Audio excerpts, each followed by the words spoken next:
अस्सलाम वालेकुम। आपका अपना मेज़बान हुरबख्श मरी हाज़िर खिदमत है। इस वक्त मैं मौजूद हूँ यूसी कैटल कॉलोनी में और मेरे साथ मौजूद हैं यूसी कैटल कॉलोनी के बल्दियाती इलेक्शन के दौरान खिदमतगार पैनल के चेयरमैन के जो उम्मीदवार थे इमरान गुज्जर साहब, जिनके पास हम पहले भी आते हैं, ऑफ ईयर भी काफ़ी गुफ्तगू रहते हैं। इमरान हमारे दोस्त भी हैं और जैसे ही मैं यहाँ पर आया तो दो बच्चे नन्हे मुन्ने देख कर मैं परेशान हो गया। इमरान ने जो कहानी बताई और इसके अलावा उन दौरान जो बल्दियाती इलेक्शन हो रहे थे तो इमरान बड़ा परेशान था, क्या था और फिर इसके बाद अब आजकल क्या कर रहे हैं। हम देखते हैं कि ये क्या कहेंगे कि आने वाले दिनों में सियासत में हैं, नहीं हैं, आजकल क्या मसरूफियात हैं और उस वक्त की क्या कहानी थी, वो भी हम इनसे पूछेंगे। अस्सलाम वालेकुम। वालेकुम अस्सलाम। बल्दियाती इलेक्शन में उस वक्त आप उम्मीदवार थे, उस वक्त काफ़ी परेशानी थे, तो उस वक्त क्या मसला था जिसकी बिना पर आप सही तौर पर डिलीवर भी नहीं कर सके और इसके अलावा फिर माहौल भी कुछ ऐसा बन गया था? उस वक़्त हमारे मामलात जो चल रहे थे, एक तो मेरी वालदा अलील थी बहुत ज़्यादा और हॉस्पिटलाइज़ थी और दूसरा मेरे एलएलबी के पेपर्स वगैरह चल रहे थे, जिसकी वजह से मैं बहुत ज़्यादा क्रिटिकल कंडीशन में मैंने इलेक्शन लड़ा और हमारी जमात का जो मनसब दिया हुआ था उसको फॉलो करते हुए हमने भरपूर तरीके से इलेक्शन को फ़ाइट किया और जो अल्लाह को मंजूर था, हमारी जो सियासी जमात है एमक्यूएम पाकिस्तान, उसकी तरफ से बाइकआउट हुआ और मैंने भी उसका बाइकआउट किया इलेक्शन का। तो लिहाजा इंशाल्लाह हम इलेक्शन जब भी हमारी जमात तंजीम हमारी एमक्यूएम पाकिस्तान जब भी इसका मनसब हमें देगी, इंशाल्लाह हम दोबारा कॉन्टेस्ट करेंगे, भरपूर तरीके से करेंगे, सियासत में रहेंगे इंशाल्लाह। अच्छा इमरान भाई, जैसे आपने बताया कि उस वक्त ज़ाहिर है कि आप यहाँ पर तो खिदमतगार पैनल के थ्रू ही लड़ रहे थे, तो फिर उस रात को आप लोगों ने बाकायदा विड्रॉ किया था इस हवाले से जो पाकिस्तान पीपल्स पार्टी ईजिली जीता है? हम लोगों ने विड्रॉ नहीं किया था, हम लोगों ने बाइकआउट किया था।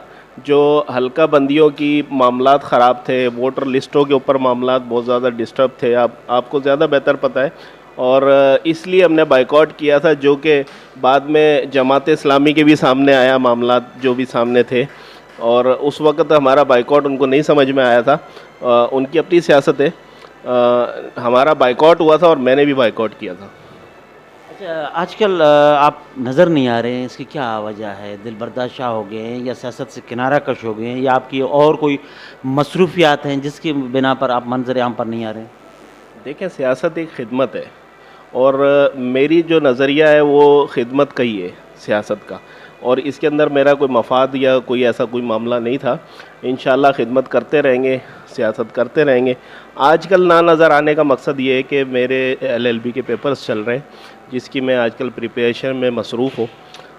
इंशाल्लाह जब भी मामला तो वक्तन फ़वक्तन ज़रूरत पड़ती रही इलाके के लिए, हम इंशाल्लाह काम करते रहेंगे। तो इमरान भाई, उस वक्त आप पर बड़ा क्रिटिसाइज हुआ था, दोस्तों ने किया, फिर वो एक माहौल था, इसके बाद लोग आपसे मिले हैं जिन्होंने क्रिटिसाइज़ किया उस माहौल को कूल डाउन करने में, या अभी भी दिलों में कोई रंजिशें वगैरह बरकरार हैं? मेरे दिल में तो कोई रंजिश नहीं है। अब किसी के बारे में मैं कोई राय नहीं दे सकता।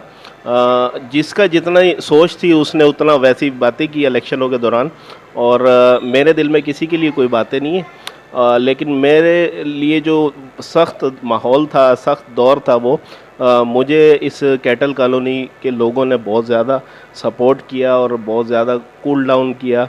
कि जैसे आपको मालूम है कि इलेक्शन के अगले दिन ही वालदा की मेरी डेथ हो गई थी, तो पूरी भैंस कॉलोनी ने मेरे बहुत सपोर्ट किया और मेरे गम के अंदर शरीक हो के बहुत ज़्यादा गम को तकसीम किया। अच्छा इमरान भाई, यहाँ पे जैसे दो बच्चे आपके नज़र आ रहे थे, तो 17 दिन का ये फ़र्क, ये मुझे समझ में नहीं आया था। तो आम दोस्त भी इसी तरह करते हैं कि आपकी माशाल्लाह दो शादियाँ हैं और इस तरह फिटफाट है?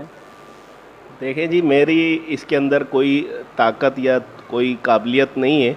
मेरे वालदैन की दुआएं, मैं आपको मालूम है अपने वालिद का एक ही बेटा हूँ, और अल्हम्दुलिल्लाह मेरी दो शादियाँ हैं, अल्हम्दुलिल्लाह 13 मेरे बच्चे हैं, 7 बेटे 6 बेटियाँ, और अल्लाह की देन है। इंशाल्लाह इनकी भरपूर तरीके से हम तरबियत कर रहे हैं। आगे अल्लाह की जो मर्ज़ी हो इंशाल्लाह कबूल करेंगे। अच्छा इमरान भाई, आइंदा आने वाले दिनों में जो सियासत है, जैसे जनरल इलेक्शन हो रहे हैं, आप समझते हैं कि मुत्तहिदा कौम मूवमेंट आपको कराची से या अपने जिस हलके में आप रहते हैं उनको वोट उसी तरह बरकरार रहेगा, या बहुत से जो थे अब वो नहीं रहा? इंशाल्लाह भरपूर तरीके से लीड करेंगे और बेहतरीन तरीके से इलेक्शन फाइट करेंगे। पार्टी जिसको भी वोट देगी, टिकट देगी, इंशाल्लाह भरपूर तरीके से उसका साथ देंगे और पार्टी के जो मनसब है उसका एहतराम करेंगे, जिसको भी इज़्ज़त मिलेगी। अच्छा, अभी जो बल्दियाती नुमाइंदे मुंतखब हुए हैं, कैसे देख रहे हैं? काम सही कर रहे हैं, या आप समझते हैं कि जो करना चाहिए था अभी तक नहीं कर पाए? मैं समझ रहा हूँ इस वक्त जो भी बल्दियाती नुमाइंदे इलेक्ट होकर आए हैं, वो इस वक्त दावतें खाने के अलावा तो कोई मामलात मुझे नज़र नहीं आता और उनको अल्लाह ने इज़्ज़त दी है। वो इज़्ज़त को इज़्ज़त समझते हुए इलाके की बेहतरी के लिए भरपूर अपनी तवानाई इस्तेमाल करें और भरपूर काम करें। ये उनका भी इलाका है और हमारा भी इलाका है। इसकी तरक्की हम सब के लिए काबिल फ़ख्र है। यूसी शाह लतीफ़ के यूसी शाह लतीफ़ के अंदर भी जो है ना, वो सियासी तौर पे सियासी लड़ाई चल रही है और इलाके की बेहतरी के लिए काम हो कोई भी करे।